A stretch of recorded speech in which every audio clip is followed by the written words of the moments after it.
कभी सोचा है कि कैलेंडर की कोई एक तारीख क्या वो किसी देश की पूरी कहानी बता सकती है? सुनने में शायद अजीब लगे, लेकिन 1 दिसंबर के मामले में जवाब है हाँ, बिल्कुल।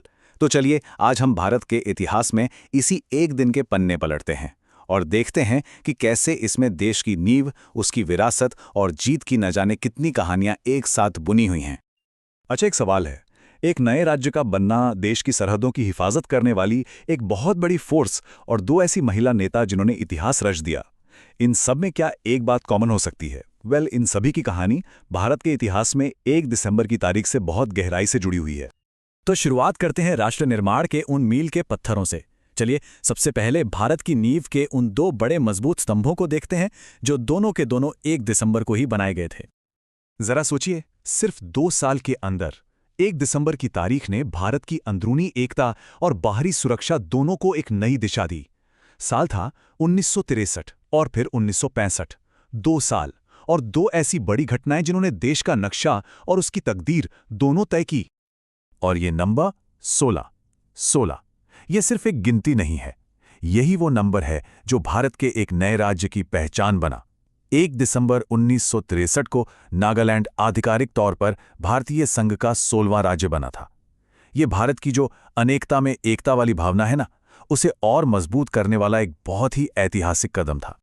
फिर ठीक 2 साल बाद 1965 की लड़ाई खत्म हुई और तब ये महसूस किया गया कि देश की सीमाओं को और ज्यादा मजबूत करने की जरूरत है, एक इमीडिएट जरूरत। और बस इसी बैकग्राउंड में 1 दिसंबर को जन्म हुआ सीमा सुरक्षा बल यानी बीएसएफ का। और आज ये दुनिया के सबसे बड़े बॉर्डर गार्डिंग फोर्सेस में से एक है।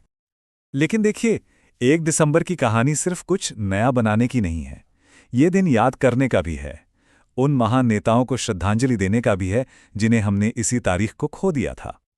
इस लिस्ट में सबसे पहला नाम है सुचेता कृपलानी का, एक जबरदस्त स्वतंत्रता सेनानी और भारत की पहली महिला मुख्यमंत्री।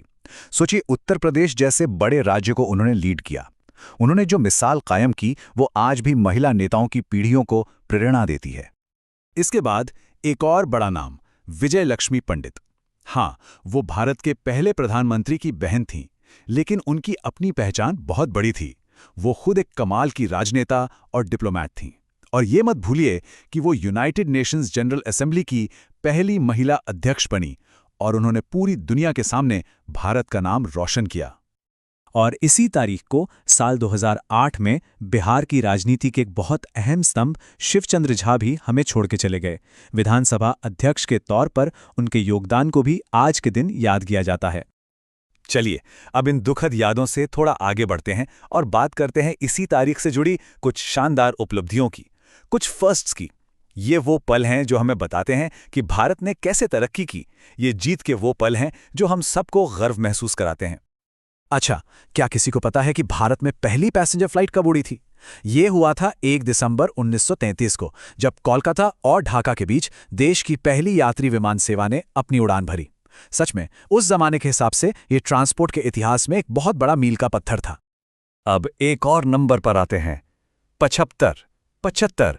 ये नंबर हमें ले जाता है खेल की दुनिया में, एक ऐसी बेमिसाल जीत की तरफ जो इसी दिन हासिल की गई थी। जी हाँ, ये नंबर जुड़ा है पंकज आडवाणी की शानदार जीत से। 1 दिसंबर 2008 यही वो दिन था जब उन्होंने अपना 75th नेशनल बिलियर्ड्स और स्नूकर का सीनियर खिताब अपने नाम किया।